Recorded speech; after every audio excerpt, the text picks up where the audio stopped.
Hello everyone, welcome back. Today in this video, we're going to discuss the one short of chapter number 1, part 2. We have already done part number 1, and this is gonna be the part 2. All the dimensions are given in this video, and this is a very well helpful video. So we're gonna discuss every dimension in very detail with different quantities. So सबसे पहले we have speed. Speed unit is metre पर second and we know that metre को हम L से represent करते हैं. मैं आपको बताती चलूँ, M for mass, L for meter and T for time. Alright, तो हम एम को मीटर मतलब लेंथ, सेकेंड टाइम, तो हमारे पास मीटर पर second is the unit of speed. Alright, तो हम यहाँ लिख देंगे एल अपॉन टी, और एल हमें पता है कि ऊपर है, और जब टी ऊपर जाएगा तो हमारे पास इसकी वैल्यू माइनस की हो जाएगी, तो that will be M zero, L1 and T-1. ये हमारे पास डायमेंशन हो जाएगी. या फिर हम इस फॉर्म में भी लिख सकते हैं, this might come in MCQs form, कि ये किसकी डायमेंशन है. राइट, तो इस तरह भी हमारे पास आ सकता है. And the speed dimension is same as velocity. Speed की और वेलोसिटी की जो हमारे पास डायमेंशन है that is same. Now if you come towards acceleration, तो हमें पता है एसिलरेशन का हमारे पास यूनिट क्या होता है, मीटर पर सेकेंड स्क्वायर. ठीक है, मीटर हम एल से शो करते हैं, टाइम को हम टी से, तो टी स्क्वायर है, ऊपर जाएगा तो माइनस का हो जाएगा, और एम हमारे पास यहाँ पे कुछ भी नहीं है तभी हम ज़ीरो लिख रहे हैं. So this is the dimension of acceleration. And acceleration की जो डायमेंशन है इज़ सेम एज ग्रेविटी. छोटा जी, देखो बड़े जी की डायमेंशन इज़ डिफरेंट, छोटे जी की dimension is same as acceleration. Then we have momentum. हमारे पास मोमेंटम की फॉर्मूला है the dot product of mass and velocity, और फिर the dot product of mass. अच्छा, हमारे पास the dot product of mass and velocity, mass MV है, तो मास हमारे पास किलोग्राम, वेलोसिटी हमारे पास हमें पता है यूनिट क्या होता है, मीटर पर सेकेंड होता है. तो मास हमारे पास M के यहाँ पे शो हो गया. ठीक है, दैट इज़ 1. राइट, लेंथ भी हमारे पास M, छोटे m से L डिनोट हो गया. सेकेंड है, ऊपर है, तो हमारे पास ऊपर जाएगा तो हमारे पास इसकी डायमेंशन बन जाएगी 1 1 -1, and this is the dimension of momentum. और मोमेंटम की dimension is same as impulse. Right, then we have force. Now force we know that F is equal to ma, और ये हमने सेकेंड लॉ में prove किया था. ठीक है, तो F is equal to ma, mass हमें पता है kg, एसेलरेशन मीटर पर सेकेंड स्क्वायर, तो हमारे पास ये डायमेंशन मिल गई. Alright, then we have work.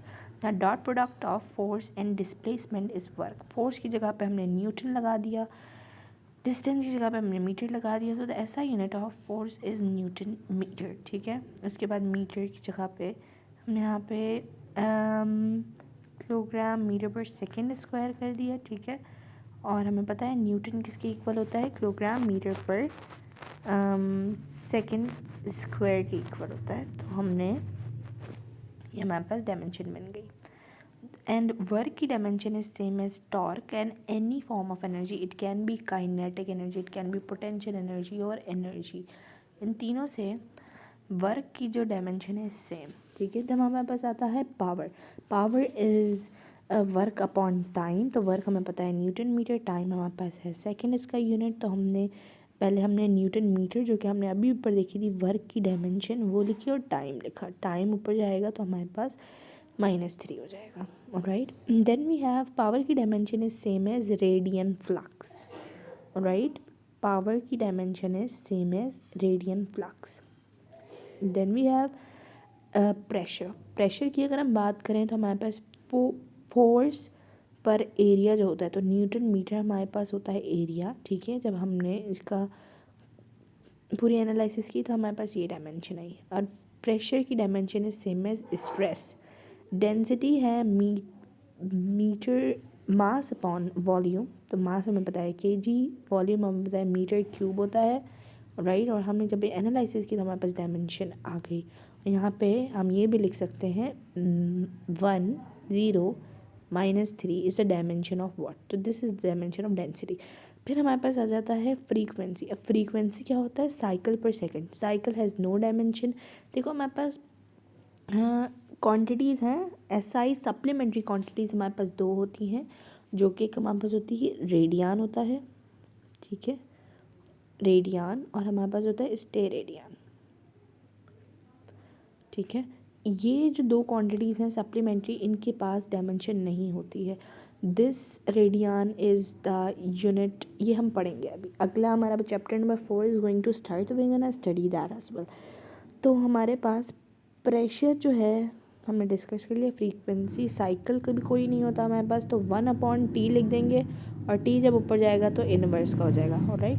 फिर हमारे पास फ्रीक्वेंसी की जो dimension is same as angular velocity, alright, angular velocity से सेम होती है ना। हमारे पास कोएफिशिएंट ऑफ विस्कोसिटी की गिवन है। Then we have angular momentum. Angular momentum हमारे पास गिवन है mL2T-1, द सेम मेथड, और इसकी जो डायमेंशन है सेम है Planck's constant, alright, you need to remember this.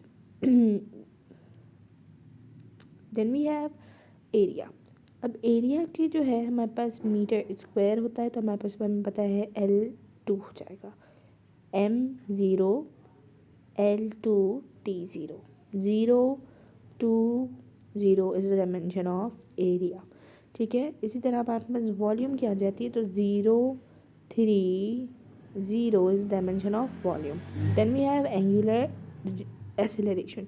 Angular acceleration का फॉर्मूला होता है theta is equal to radian upon time, मतलब angular displacement upon time, if I am not wrong, या sorry radian upon second square होता है। तो second हमारे पास radian की मैंने आपको बताया सप्लीमेंट्री क्वांटिटी।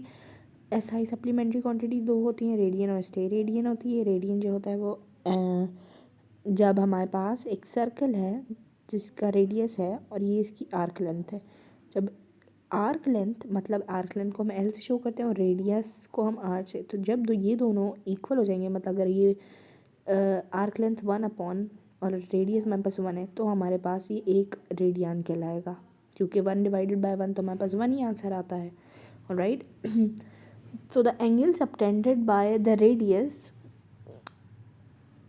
उसको हम आर्क लेंथ, सॉरी इसको हम रेडियन कहते हैं, ऑलराइट। ये हम रेडियन का और स्टेरेडियन का हम बहुत डिटेल में डिस्कस करेंगे एक वीडियो के अंदर। Then we have the spring constant, जो कि है F/x, न्यूटन, फोर्स को हमने न्यूटन से कर दिया, एक्स को मीटर से करते हैं हम, तो हमने यहाँ पे किलोग्राम मीटर पर सेकेंड स्क्वायर लिखा, जो कि हमारे पास न्यूटन के इक्वल होता है। 1 newton is equal to kilogram meter पर सेकेंड स्क्वायर। अगर आप पूछेंगे कैसे आया, तो हमें पता है कि फोर्स का जो फॉर्मूला होता है F is equal to ma। Force हमारे पास kg होती है और एक्सेलरेशन हमारे पास मीटर पर सेकेंड स्क्वायर होता है, बताया ना हमें। तो हमारे पास न्यूटन भी इसके इक्वल होता है, और मीटर यहाँ पे था हमारे पास ऑलरेडी, तो हमने 1 मीटर एक्स्ट्रा पढ़ा हुआ था हमने, 1 मीटर से 1 मीटर कैंसिल हो गया, हमारे पास किलोग्राम सेकेंड स्क्वायर आ गया, ठीक है।